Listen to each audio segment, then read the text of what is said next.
नमस्कार दोस्तों, मेरा नाम निहाल है और स्वागत करता हूं आप सभी का आपके अपने चैनल पर। इस वीडियो में काफ़ी इंपॉर्टेंट इशू को हम डिस्कस करेंगे। आप सभी जानते हैं, आज से एक दो दिन पहले हमारे देश के ऊपर एक काफ़ी खतरनाक हमला किया गया था पाकिस्तान के द्वारा, जो कि पुलवामा अटैक के बाद से सबसे ब्रूटल अटैक था जो कि इंडिया के ऊपर किया गया था। लगभग 26 लोगों की यहाँ पर डेथ हो गई है और कई सारे लोग यहाँ पर इंजर्ड हुए थे।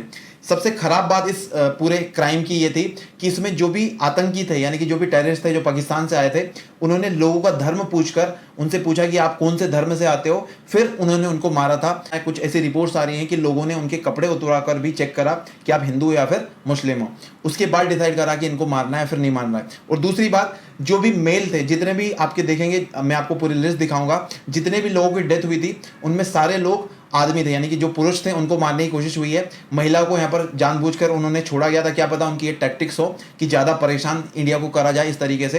तो जो भी हो, आगे हम इसको देखेंगे और साथ में फिर इंडियन गवर्नमेंट के द्वारा इसके ऊपर क्या एक्शन लिया गया है उनके बारे में हम चर्चा करेंगे। इस वीडियो में मैं आपको ये भी बताऊंगा कि पूरे दुनिया ने इस पर किस तरीके का रिएक्शन दिया है, खास करके वर्ल्ड लीडर्स ने, जो कि इंडिया के सपोर्ट में कुछ के बारे में मैं आपको बताऊंगा, और पूरी दुनिया का मीडिया इसको लेकर क्या बातचीत कर रहा है। ये पूरा टॉपिक हम डिटेल से डिस्कस करेंगे। वीडियो को एंड तक देखना, काफ़ी अच्छी जानकारी यहाँ पर आपको देखने को मिलेगी।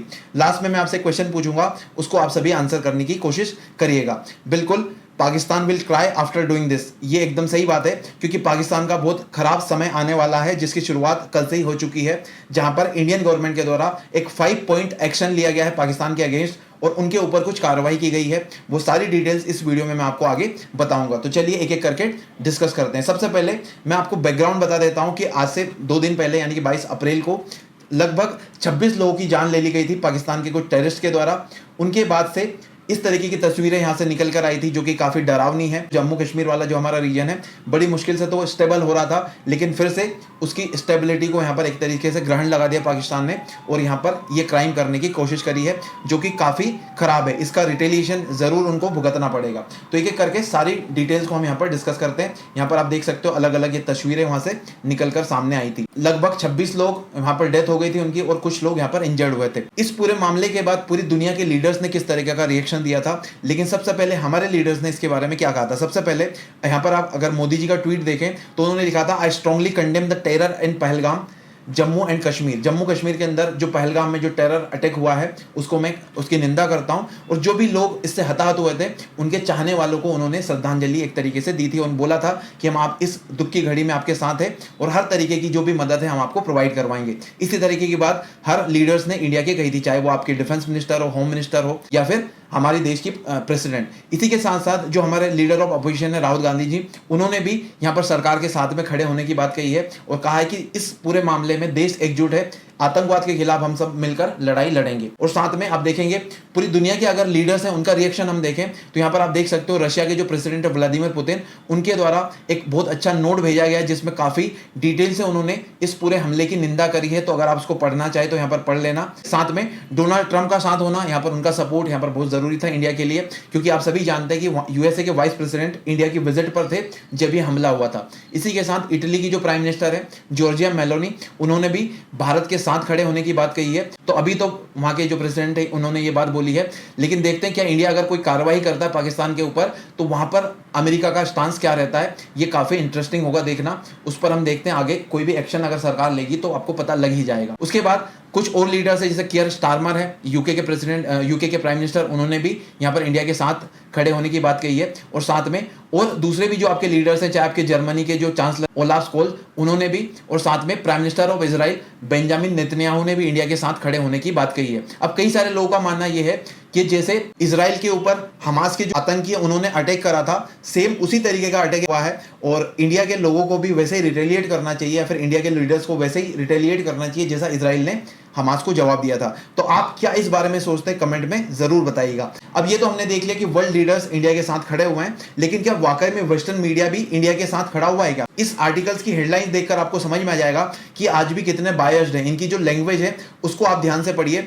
More than 20 killed after gunman open fire on tourist in Indian administrated Kashmir. पहली बात तो बीबीसी आप सभी फॉलो करते हो, इसको बॉयकॉट करना शुरू करो, क्योंकि हमेशा इंडिया के अगेंस्ट में बात करता है। और यहाँ पर आप देखो इंडियन एडमिनिस्ट्रेटेड कश्मीर इसने बोला है, जबकि जबकि ये जम्मू कश्मीर तो हमारा हिस्सा है। हमने साथ में इन्होंने ये भी बोला है कि गनमैन, उन्होंने टेररिस्ट नहीं बताया उसको, अभी भी वो गनमैन बोल रहे हैं। सेम चीज रॉयटर्स, ये भी यूके का है, attack on tourist in India Kashmir kills 26 इंजर्स 17 police says, है ना। अब इन्होंने कहीं पर भी ये बात नहीं करी कि ये टेररिस्ट अटैक है, इनके ऊपर अगर कोई हमला हो जाता है तो इनको सारे टेररिस्ट याद आ जाते हैं, लेकिन इंडिया के ऊपर अगर कोई होता है तो फिर उसको ये नॉर्मली कैजुअली ऐसे ही निकाल देते हैं बोलकर। India searches for gunman after 26 killed in Pahalgam. तो ये अल जजीरा, ये कतर का चैनल है, कतर का प्लेटफॉर्म है, वहाँ की गवर्नमेंट इसको फंडिंग देती है।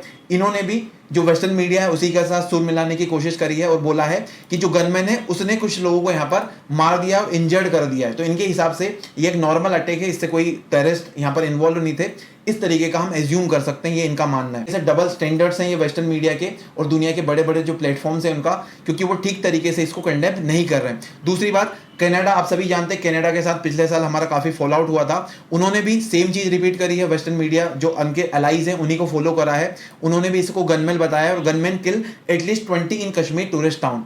उसके बाद द गार्जियन, इसने भी at least 26 tourist killed by suspected militants in Kashmir. अब मिलिटेंट अलग टर्म होती है और टेररिस्ट अलग होता है, जबकि अभी मैं आपको आगे बताऊंगा कि जो कुछ लोगों को हमने मारा है जवाब में, उनमें से 2 तो पाकिस्तानी थे, तो ये मिलिटेंट कैसे हुए, ये तो टेररिस्ट है ना।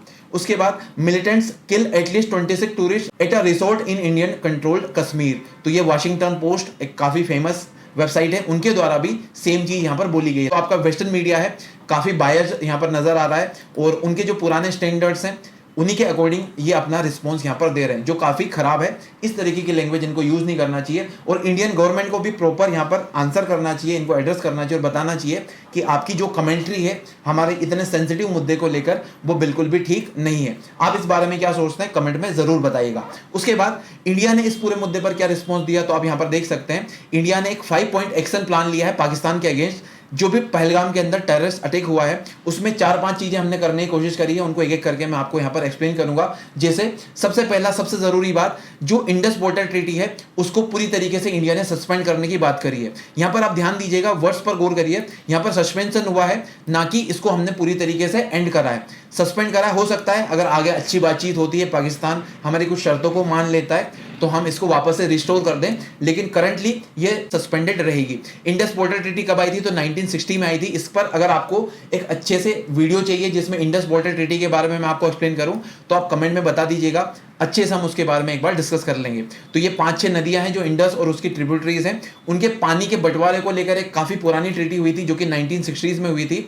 उसमें कुछ प्रोविजंस थे, इंडिया ने करंटली उनको सस्पेंड करने की बात कही है। इससे पाकिस्तान के लोगों को काफी बड़ा नुकसान होगा, क्योंकि आप देख सकते हो ये पूरा एरिया जो पाकिस्तान के अंदर आता है उसमें बड़े लेवल पर इन नदियों का पानी जाता है। जो लगभग 80% वाटर्स है इन सारी रिवर्स का, उनके ऊपर एक तरीके से पाकिस्तान का कंट्रोल होता था। जो इंडिया ने काफी उदारता दिखाते हुए काफी लिबरल तरीके से ये ट्रीटी उस समय साइन करी थी, क्योंकि हमें ऐसा लग रहा था कि यार चलो हमारा पड़ोसी हमारा भाई था, हमसे ही अलग हुआ है, थोड़ी सी इसकी हेल्प कर देते हैं। लेकिन उनको हमारी हेल्प रास नहीं आती है और इस तरीके के अटैक बार बार अपनी जो जनता है उसको डाइवर्ट करने के लिए वो हमारे ऊपर करते रहते हैं। और एक बार फिर से आप सभी जानते हैं उनकी कंडीशन बहुत ज़्यादा खराब है, तो वहाँ की जनता का ध्यान भटकाने के लिए उन्होंने ये सारी एक्टिविटीज़ करी है।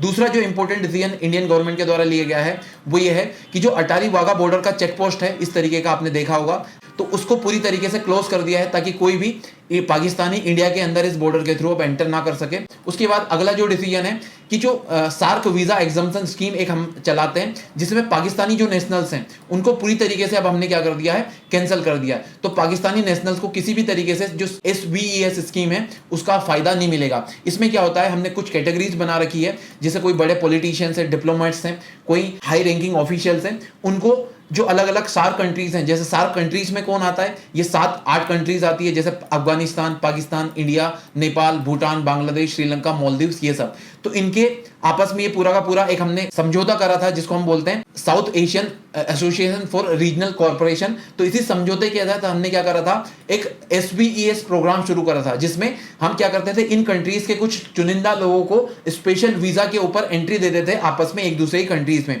कई सारे पाकिस्तानी नेशनल्स को भी इस वीजा प्रोग्राम का फायदा मिलता था, तो उसको हमने क्या कर दिया है, पूरी तरीके से कैंसिल कर दिया है। तो आप इसके बारे में ध्यान रख सकते हैं, ये काफी अच्छा स्टेप्स है। और साथ में इंडिया ने ये भी बोल दिया है कि जितने भी पाकिस्तानी इंडिया के अंदर इस वीजा के थ्रू आए थे उनके पास 48 आवर्स का टाइम है, वो जल्दी से जल्दी अपना सामान वामान बोरिया बिस्तर बांध के निकल लो, नहीं तो फिर कुछ बड़ी कार्रवाई हम आपके ऊपर कर सकते हैं। तो इसके बारे में आपको ध्यान रखना है। काफ़ी अच्छा स्टेप है इंडियन गवर्नमेंट के द्वारा। उसके बाद जो नेक्स्ट स्टेप लिया गया है वो ये है कि इंडिया के अंदर जितने भी मिलिट्री एडवाइजर्स एक्टिव थे या फिर यहाँ पर आए थे किसी काम से, कोई भी काम हो, उनको ऑफिशियल विजिट हो चाहे कुछ भी हो, उनको पूरी तरीके से हमने इंडिया से एक्सपल्स उनका कर दिया है, यानी कि उनको इंडिया से बाहर जाने का बोल दिया है। यानी कि जो हाई कमीशन था पाकिस्तान का इंडिया के अंदर दिल्ली में जो बेस्ड है, उसमें कई सारे डिप्लोमेट्स काम करते हैं, उसी की तरह उनमें कई सारे उनके एम्प्लॉयज भी होते हैं, तो उसका नंबर घटाने की इंडिया ने यहाँ पर बात करी। तो आपको ध्यान रखना है कि इनका जो नंबर है वो घटाकर 30 के आसपास कर दिया है। आपके जो भी एक्शन है उसको ज्यादा टॉलरेट नहीं करेंगे, हमने काफी सहा है आपको। अब अगर फिर भी आप अपना रास्ता नहीं छोड़ोगे, तो उसी का एक नमूना था, देखते हैं पाकिस्तान इससे सुधरता है या फिर नहीं। उसके साथ साथ इंडिया ने रिस्पॉन्ड करते हुए हमारी जो आर्म फोर्सेस हैं उन्होंने कुछ आतंकियों को तो मार गिराया है। आप देखो इधर जो एकदम राइट साइड है, इसमें सुलेमान शाह नाम का एक आतंकवादी है जिसका स्केच आपको यहाँ पर दिख रहा होगा। इस तरीके के स्केच भी प्रिपेयर कर लिए गए थे, उसी के बेसिस पर इसकी पहचान करके इसको फिर मार दिया गया था, यहाँ पर आप देख सकते हो। इसके अलावा एक और है आपका अबू तलहा, ये वाला जो व्यक्ति है ये आपका अबू तलहा, इसका भी स्केच कुछ बना हुआ। तो इन दोनों को तो मार दिया है। अब हो सकता है आगे जितने भी 5-6 लोग इसमें शामिल थे उनको भी यहाँ पर धीरे धीरे करके ढूंढकर मारने की कोशिश की जा रही है। उसके बाद इंडिया ने क्या करा, हमारे जो प्राइम मिनिस्टर हैं उन्होंने कैबिनेट कमेटी ऑन सिक्योरिटी की एक तुरंत मीटिंग बुलाई थी। उन्होंने अपने विजिट को बीच में ही समाप्त करा और इमरजेंसी के तौर पर इंडिया में वापस आने की घोषणा करी और इंडिया के अंदर आकर तुरंत इस तरीके की मीटिंग्स ऑर्गेनाइज करी। आप यहाँ पर देख सकते हो राजनाथ सिंह, इसके अलावा होम मिनिस्टर अमित शाह, उसके साथ साथ अजीत डोवाल साहब, ये सब मिलकर यहाँ पर जो कैबिनेट कमेटी ऑन सिक्योरिटीज है 7 लोक कल्याण मार्ग जो है वहां पर बैठकर ये पूरा डिस्कशन हो रहा है और आगे की इंडिया का क्या रिस्पॉन्स होगा, उसको लेकर क्या स्ट्रेटेजी बनानी है, उस पर यहाँ पर इन्होंने डिस्कशन किया है। तो इंडिया क्या कर सकता है आपके अकॉर्डिंग, आपका ओपिनियन क्या है? क्या पूरी तरीके से एक ऑल आउट वॉर होना चाहिए क्या पाकिस्तान के साथ?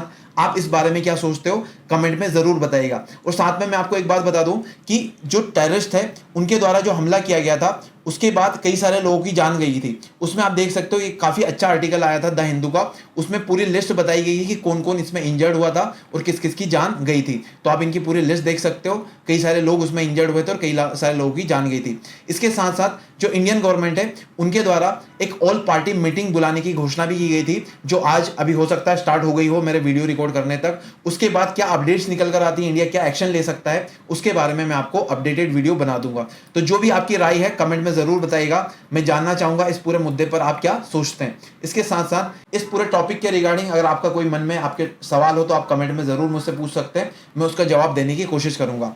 अब इंडस बॉर्डर ट्रीटी के रिगार्डिंग आपका एक क्वेश्चन है, आप उसको आंसर करिएगा। As per the Indus border treaty 1960 between India and Pakistan, on which rivers water does India have an absolute claim, यानी कि इंडिया का पूरा एब्सोल्यूट क्लेम किन किन रिवर के बॉर्डर्स पर होता है, ये आपको पहचानना है। ये चारों आपके ऑप्शन है, इनको देखकर आप आंसर करने की कोशिश कीजिएगा। मैं उम्मीद कर रहा हूं ये वीडियो आपको अच्छा लगा है। अगर इसी तरह के और भी वीडियो सब आप चाहते हैं, चैनल को सब्सक्राइब कर लेना और वीडियो को अगर आपको अच्छा लगा हो तो इसको लाइक करना और हमारे जो भी वीडियोस है उसको अपने दोस्तों में शेयर करना मत भूलना।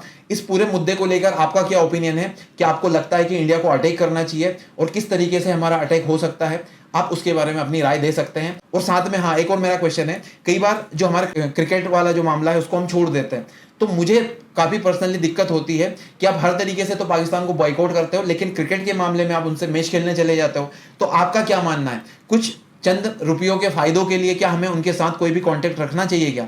आप कमेंट में इसके बारे में अपनी राय जरूर दीजिएगा। और अभी एक मूवी भी आने वाली है, एक बहुत फेमस एक्ट्रेस है वाणी कपूर, उनकी एक वहाँ के फवाद खान करके एक्टर है, उनके साथ कोई मूवी आने वाली है, उसके बारे में क्या वो इंडिया के अंदर रिलीज होनी चाहिए या फिर नहीं होनी चाहिए? और कई सारे पाकिस्तानी जो आर्टिस्ट इंडिया के अंदर काम करते हैं वो इंडिया में काम करना चाहिए, उनको काम मिलना चाहिए या फिर नहीं मिलना चाहिए, उसके बारे में आप क्या सोचते हैं जरूर अपनी राय कमेंट में बताइएगा। इस वीडियो में इतना ही, थैंक यू सो मच, मिलते हैं आपसे अगले वीडियो में।